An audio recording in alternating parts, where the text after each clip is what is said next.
कहा जाता है एक ऐसा राजा था जो सिर्फ नाम से नहीं, अपने शासन और आतंक से भी मशहूर था। लोग उसे अंधेरों का शासक कहते थे। कोई उसके सामने सर उठाकर बात करने की हिम्मत नहीं करता था। उसका नाम सिर्फ कंपाटे हुए लबों से निकालता था। बड़ा सा दरबार, सामने एक शाही कुर्सी जिसमें एक गहरी आंखों वाला राजा बैठा है, सामने घुटने टेकते लोग। वो राजा सिर्फ इंसानों का नहीं, अंधेरों का भी मालिक था। कहता है उसकी आंखें किसी भी आदमी की आत्मा तक देख सकती थी। जो उसे झूठ बोलता, उसका अंत निश्चित था। एक दिन एक सिपाही ने उसका विश्वास तोड़ने की कोशिश की। बैकग्राउंड म्यूजिक इंटेंस होता है। एक सिपाही झूठ बोलता है और राजा सिर्फ एक तीखी नजर डालता है। अगले ही पल सिपाही जमीन पर गिर जाता है, सांस रुक चुकी है।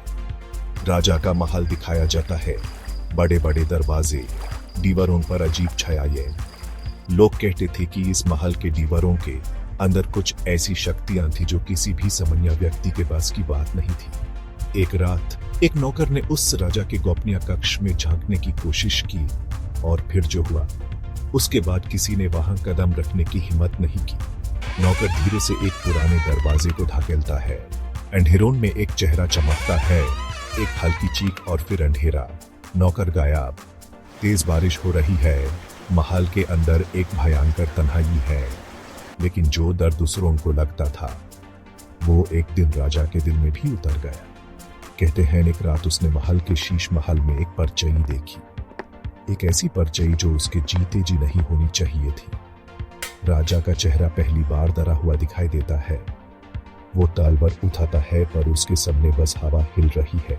अगली सुबह महल के सेवकों ने देखा, राजा की कुर्सी खड़ी थी। उसका शव उसी शीश महल में था जहां उसने वो परछाई देखी थी, लेकिन उसके चेहरे पे ऐसी दहशत थी जैसे मरने से पहले उसने कुछ ऐसा दिखा जो इंसान देखने के लायक नहीं। आज का महल दिखाया जाता है, खंडहर बन चुका है, हवाएं चल रही हैं, कहानी का अंतिम भयंकर म्यूजिक बज रहा है। कहा जाता है उस राजा का आत्मा आज भी उस महल में भटकता है। रात के अंधेरों में कभी कभी उसकी परछाई दीवारों पे दिखाई देती है। क्या तुम कभी उस महल में जाने की हिम्मत करोगे, या सिर्फ इस कहानी का डर ही काफी है?